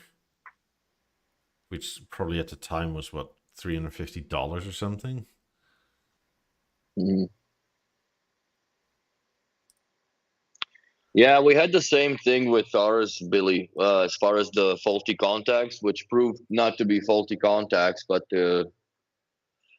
one of the salesmen installed it. I'm not going to say who, but once he put it on, he used two different screws, and the fucking bracket was literally like 3 sheets of paper you can stuff in between off, and that's exactly all it took for the bottom pogo peg not to touch. God. So once you put it on but also it's a Montreal house, old house, so the walls are not level. So it was not just because how he used to put the screws, but the fucking wall is shit. You have to have it perfectly flat, and then it'll work. Then it clicks on, it hangs proper. It still hangs a little lower because they took out the little grommet from the charger, because that also offsets it enough that it doesn't connect. But why not just make those pogo sticks longer, for God's sakes? There's springs inside them. Yeah, I wouldn't know. So that's the problem with it. But yeah, and it's very awkward to hang it, because if you hang it, you're inevitably are going to press one of the buttons, if it's a volume or my button or a play pause or something, because it's just a whole row of things that you can grab on and something will touch. So I'm not a fan of that. I thought about it to put a wall bracket in my bedroom, my bathroom for the level, but I'm not. I'll just sacrifice a little bit of counter space for it. So yeah, not a fan of the level bracket. That's one of the most substandard designs that they've done. It looks kind of nice, but it should have been a little different. in my opinion, that bracket should have been just a little bit bigger. And if you are putting it on the wall, I think it should have been more of a permanent installation, and it should have had a hardwire connection in there. That's what I think. Yeah. That it should have had. But at some point, I still hope for the A5 that they actually just release this as a product combo with these, right? With these covers, the oak ones. What do you mean? Because, well, currently this is just a secondary purchase. The oak. Oh cover. yeah, because I think it's Nordic weave. Yeah, that's right. This is. But these look excellent. They do. We have a set of them in the shop, and they look fantastic.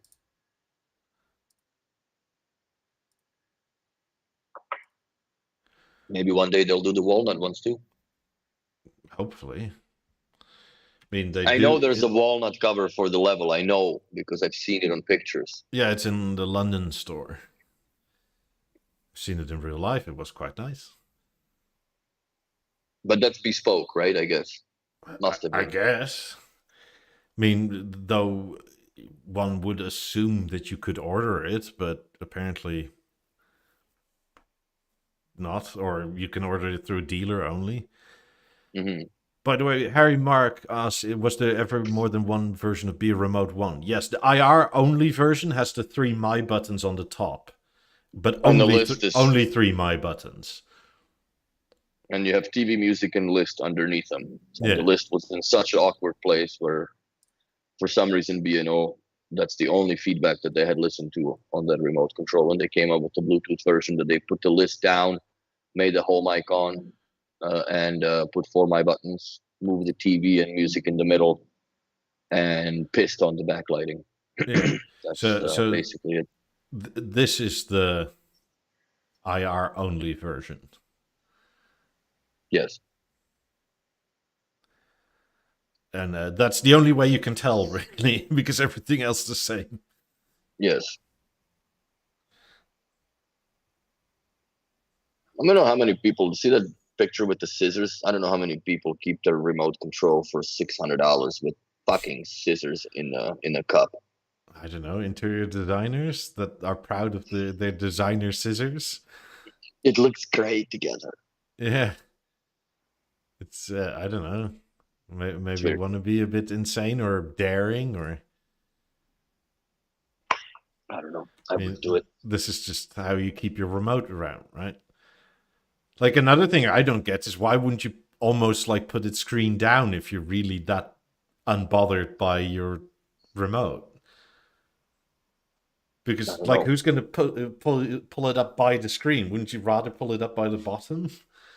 Yeah, it makes more sense that way, wouldn't it? I mean, this is almost like putting your sword away with the pointy end towards you. It's kind of strange. It is. Yeah, it's a weird picture with that remote. That's for damn sure.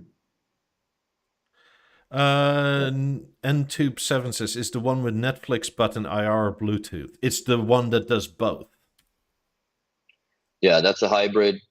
They're all hybrids after the first one. Yeah. But the Netflix Amazon one was, I guess, strictly developed for the BeoVision Eclipse and the nonsense of that whole Google platform that they had used for the Avant no goods and the rest of the Horizon, I guess.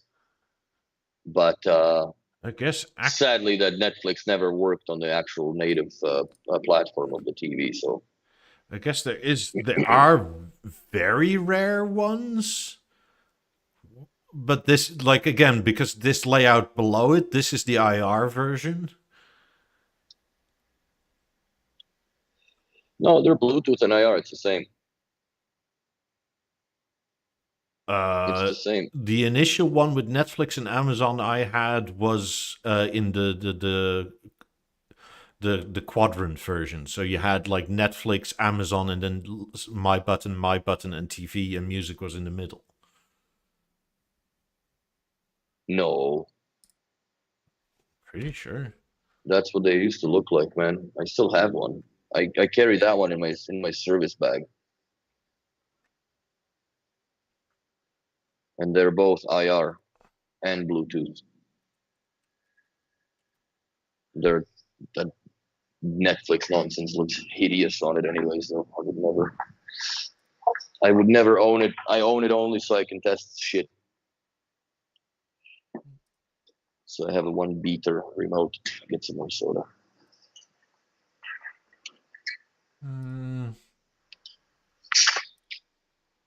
BeoZip on the Discord probably has all the remotes ever made, so maybe we should have him compare. He posted it online the other day. I saw it was pretty slick.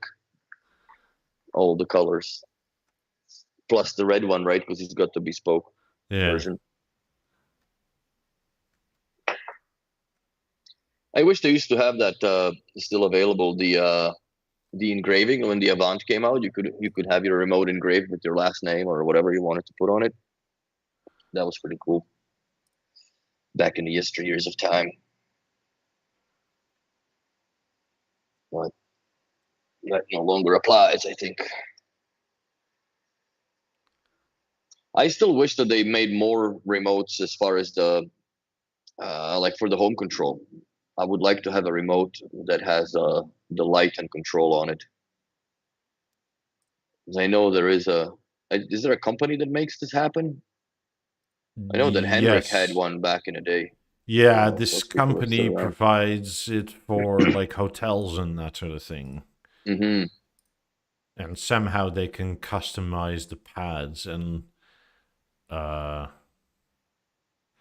functions. Yeah, I'm not entirely sure that they should sell that to like customers. I think it's only B2B. I guess though, if you have a business, you could get around that. I guess. If I were to do anyone, I would go on with the freaking backlighting on it. That's it. That would be my take on it. But yeah, I think I'm gonna spend the rest of the day resetting my theater and trying to get this going again. And I don't know if I'm gonna still venture into the realms of DPL or not. Maybe I'll pull those cables and see if it's more stable with a network connection to them. But in all honesty, like the emerges kind of bring that whole system down because they're the weakest speaker in the system, other than the up and side firing drivers from the theater itself, which are not really used. But yeah, I'm gonna have to do that because it's very annoying that you have to wait, and especially when you're in a dialogue, right? You have to pause the freaking content so you don't miss because it's 7 seconds. Yeah, that's just too long. It's too long. Yes, the IR version can control legacy products. I have it already set up in the remote. I just don't have 9000 powered up. But essentially, what's going to happen here is I'm going to put a link eye into the back of the 9000 that is going to be connected to the 90, and an SPDIF goes to the 90 from the 9000. So when I press a CD, it will turn on the CD player, but it'll also turn on the SPDIF input on the 90s or 50s for that, because they're the same. And I could listen to the CDs over the 9000 basically in the same classic way that you would have with the Beolab 5s over the SPDIF and PowerLink. But you're controlling two different devices in the same time. Track up and down is for the 9000 more or less, and volume control would be for the Beolab 90s. And then my button 1, 2, 3, and 4 are your tuning presets on the Beolab 90s or 50s. So yes, there is a way to do that, and that's why I've been lazy. I just get home and like, fuck, do I really want to splice more cables, man? So, but I need to get into it and take the back plate off the 90s and run those little 2 wires, and then dig up a couple CDs and go from there. And just yeah. The only problem is the fucking Eames chair, bro. You got like 15 minutes of eyes open on it. That's it. I can't. Like, I went the other day. I'm like, okay.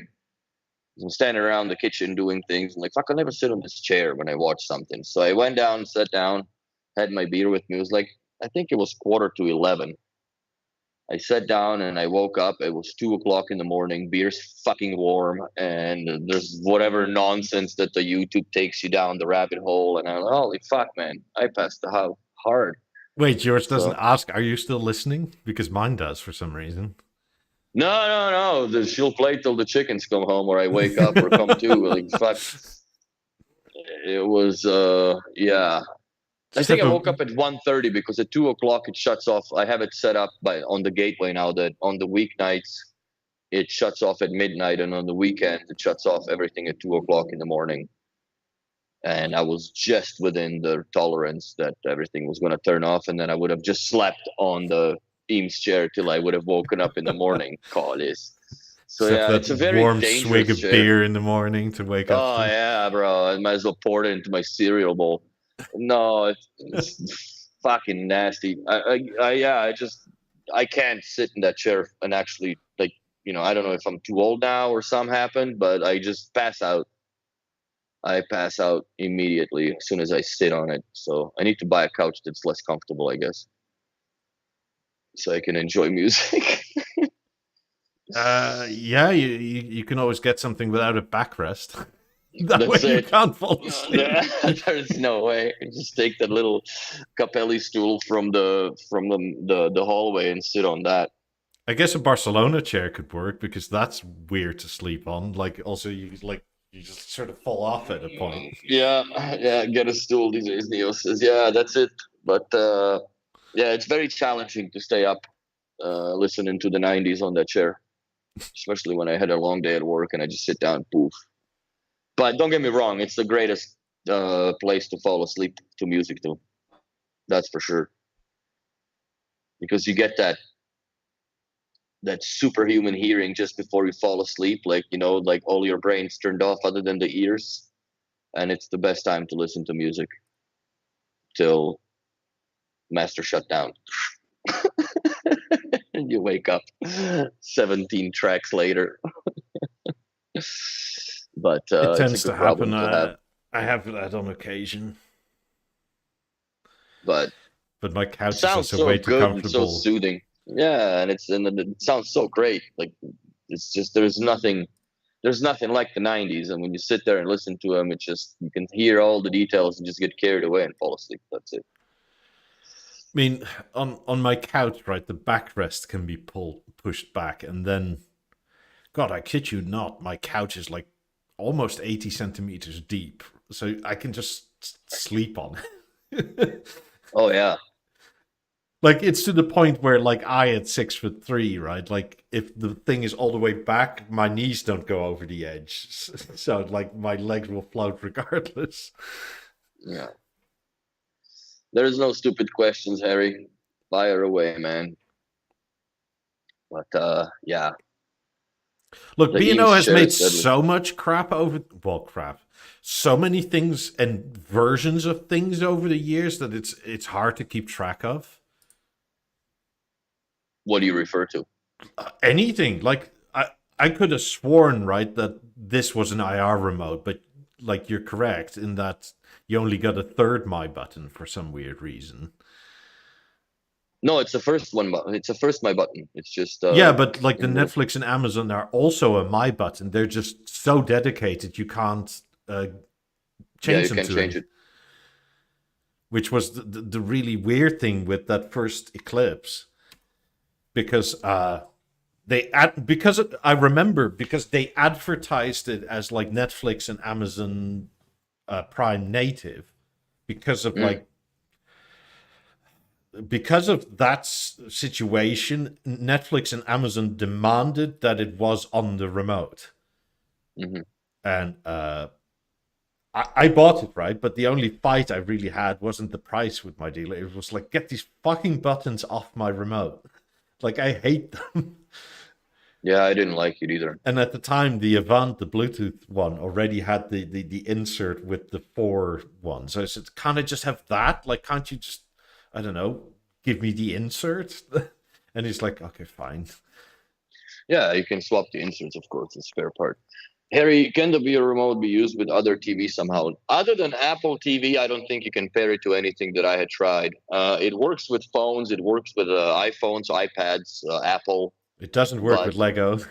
it doesn't work with Lego and doesn't work with any other TV really. And it doesn't even work with LG, even if you have the app installed, but no B&O product connected to it. So it's it's very specific to its own.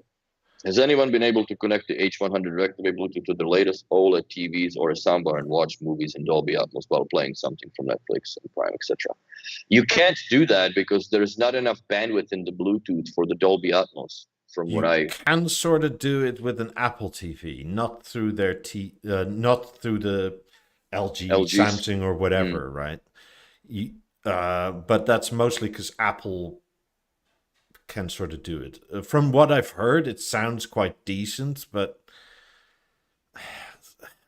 how do you judge how good the Atmos implementation is? Because it's so source dependent. yes, Uh, that's an answer that you would have to ask for the person that was doing it. I have no idea. I haven't tried playing with the H100s. I really don't have time to play with them in the shop, and we don't really have an Apple TV hooked up to anything because we're just using USB content in the LG screens that are provided by B&O and by LG. So there's really not much room to play with that. I don't have a need for an Apple TV.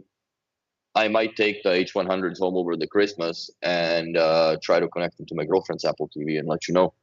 But I haven't. It's not really anywhere near my top priority to do things list or experiment with. But I just put my Apple TV away again. I got it out only yeah, for Thanksgiving because apparently we cannot talk to people. We must watch a football game.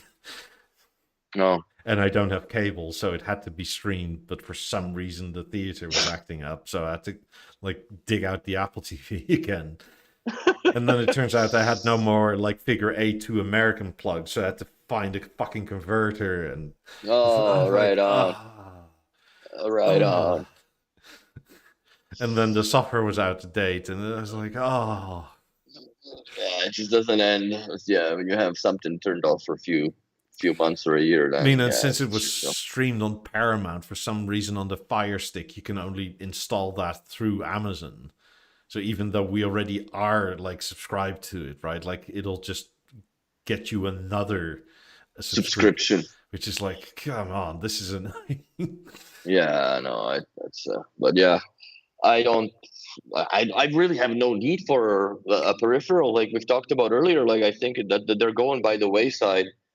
And quite honestly, if Apple had made an Apple TV as a television, I think that even Apple TV would become obsolete at some point. And I think the writing's on the wall for that platform, anyways. Because if you think what the capabilities of all the TVs are nowadays, yes, some have limitations that you can, like, download a Bell app on the LG screen, but you have to have an Apple TV because Bell app exists on that. So yeah, there are some nuisance uh, things about it, but overall, man, like most of the people consume Netflix, YouTube, maybe Disney Plus, and that's all bloated already into the TVs. So not much need for peripherals. And I think it's more almost like you're into the ecosystem so heavy, like you have a MacBook of some kind, you have your iPhone, like everything is done that way, and it makes sense. yeah, Like they're also building out for smart homes on your Apple TV, right? So it's kind of becoming your home hub hmm that just runs stuff in the background, which sort of makes sense. Like your BLI can be essentially your Apple TV. So essentially, yeah. plus it's always on for most people anyway. Like at best your TV puts it in like hibernation. I don't think it puts it like so off that it can't do anything anymore. hmm I don't know. Like one thing is for sure, right? Like most panels will outlast their smart platforms. So in that Oh, sense, 100%. like an Apple TV makes sense because like you're not dependent on the resolution or the resolving of instructions on your screen anymore or on your Or TV. the limitation of the operating system in the television. Yeah. So And look in at a the sense, Avance, yeah, you know. in a sense, Apple is like B&O. Their stuff lasts for a long time and is supported for a long time. And uh, But they also have the money to do it, to support it. it's also not the bargain basement SoC on their latest thing, right? Like they put in a Yeah. decent SoC with like expandability for their own software and stuff. Mm. I mean, I think the unification of software is actually quite clever because they can just be better because they have control of everything.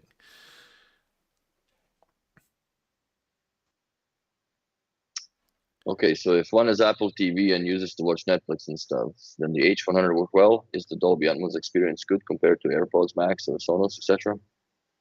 Can't answer that. Hard. I first of all, I don't have AirPod Max or Sonos. I would suspect the AirPod Max have the edge because it's in the same ecosystem, right? That is where I suspect the AirPod Max will win because like it's within Apple. Like Apple knows what Apple does and how everything is. That's it. If you want to buy H100s specifically for Atmos and watching films, I don't really think that is their main goal. It's still a music headset. Can you? Sure. Will you get good Atmos? Probably. How does it compare? I can't give you an answer within percentage. It's probably good, but is it better than anything else? No idea. Look, if Atmos is a standard, right? So if everybody adheres to the standard, the Atmos itself, like the spatialness of the sound, should be all the same. But the clarity then becomes the differentiator, which is where the B&O ones will win. Mm-hmm. How true that is, I don't know. I mean, we've seen with Yeah. CEC, it's a standard, but not everybody keeps to it. Just You're like asking questions that of the guys that have 90s and 50s, bro. We don't really run with headphones around the house. Like if I want to have a music and movie experience, these do much better job than any H100 whatever will ever do. And I actually recently changed out all my doors, and like my office door and our bedroom door is now fully insulated. I wonder why. Instead of that like standard US door, right? That you like do that and you Oh punch a yeah. hole through. Oh fuck yeah. It's nothing. It's just cardboard inside. Yeah. So these new doors are like £80 a door. Like they're heavy. But they definitely tune down the sound, man. Also, Because they're so heavy that if like you do the whooping, they don't like vibrate anymore. that's good. Yeah. But yeah, that's the headphones questions, bro. It's very hard for me to answer that, and so it's for Mikey because, like I said, most of the times that we have headphones on, it's just for this show. I mean, should it work well? Yes. Is it better? I don't know. Yeah, It should work.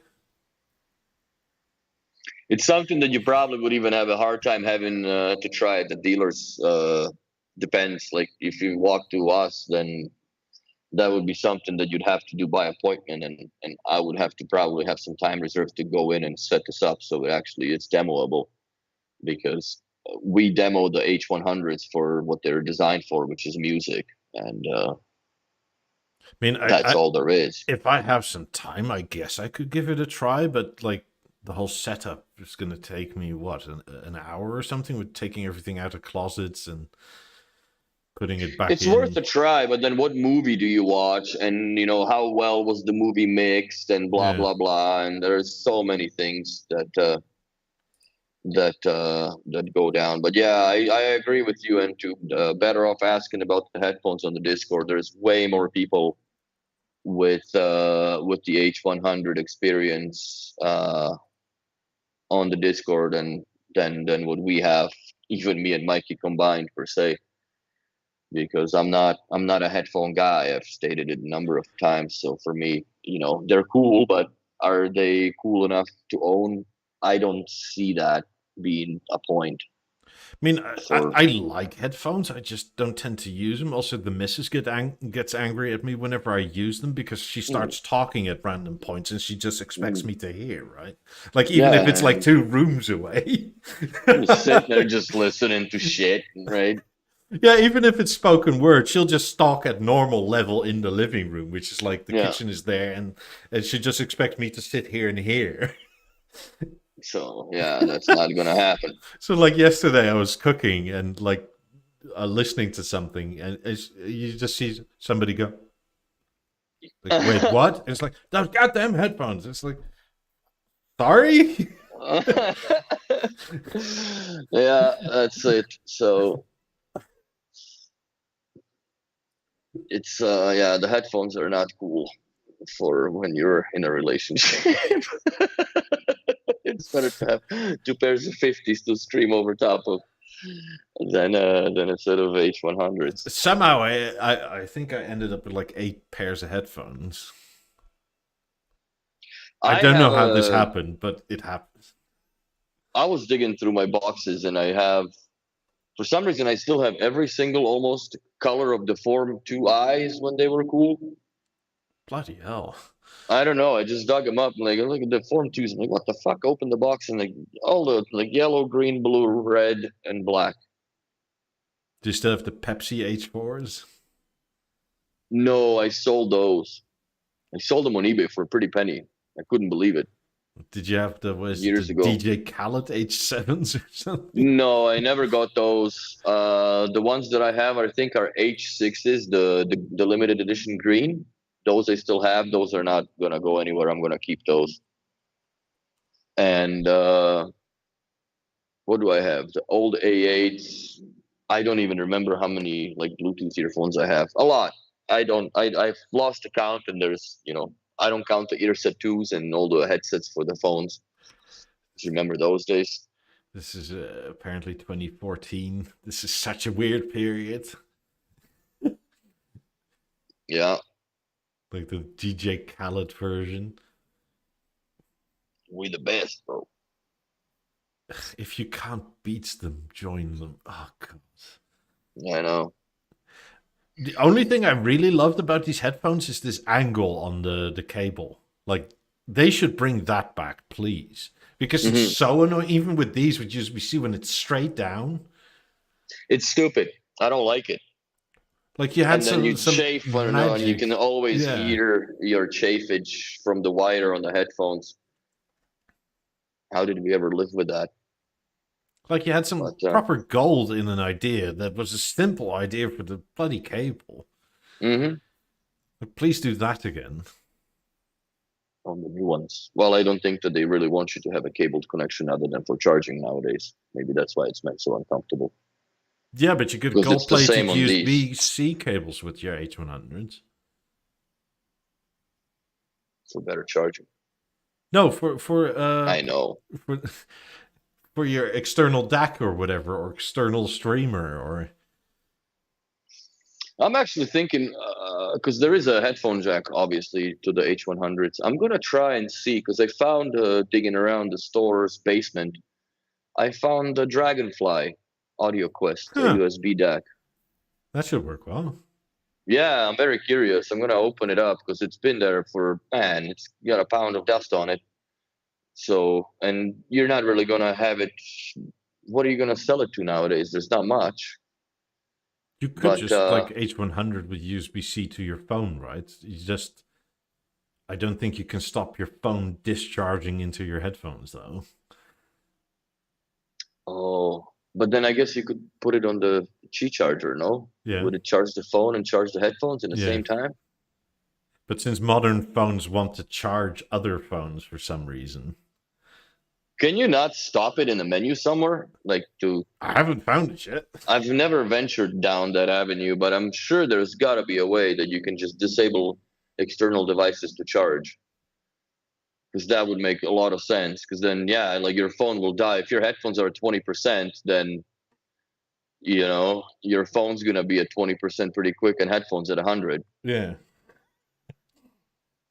I guess the only workaround is to use an analog connection. Yes, pretty much. USB-C to headphone jack, and then go into the headphones from there. But I don't nowhere near travel enough nowadays that I would care for that. And if I do travel, I'm actually in the car. And if I go somewhere, I'm bringing a B&O piece with me. Depends for how long I go. If it's more than 3 days, a Beo time also comes. Well, if I tend to go anywhere, like the missus comes with me, so it's kind of like I'm not gonna sit in the car and like goodbye. Yeah, exactly. Okay, I'll talk to you when we get there. You know. Thank you, pilot. Yeah, that's it. So it's not, it's not a feasible, And I don't do games. And for gaming, I don't think I would go to H100s when I have portals that are actually rated for all this nonsense with the Dolby license already embedded into the system. Putting it into perspective, by the way, if the H100s through Apple TV do Atmos any way like the portals do, then it'll be great. Because I love these. Like, even for like surround sound gaming Atmos type of thing, I use them. Like, if I ever play games and stuff, which isn't often anymore, I use these. It's also nice that you can double connect them, right? Which is a thing I wish the H100s had, where you could do the dongle and Bluetooth at the same time. But, yeah. That's not how that rolls anymore. Well, it's probably also not in the sort of brief, because like who listens to music like super attentively while also going like, I need to like muddy it up by listening to another source at the same time. Yeah, no, well, if I listen to music, I listen to it, I sit down and, I get, I can't even make it to noise complaints because I pass out before that happens. So, and right at the crest of falling asleep, I usually tend to turn it down a bit because I find it too loud because your hearing goes up, right? So, yeah, they you go sound to great, danger mode because you're asleep and then you're in danger, right? So yeah, I don't. Like I said, I don't have a need for headphones at all. But maybe the time will come at some point.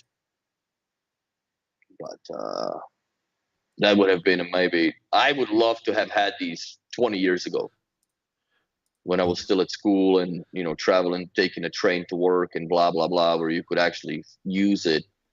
But I don't commute that way and I don't work that way. I can't really afford to have a set of headphones on the job because A, I need to communicate, and B, like, you need to stick your head somewhere in between, shelves or whatever, have fucking big cans on your head and, try to do work with it.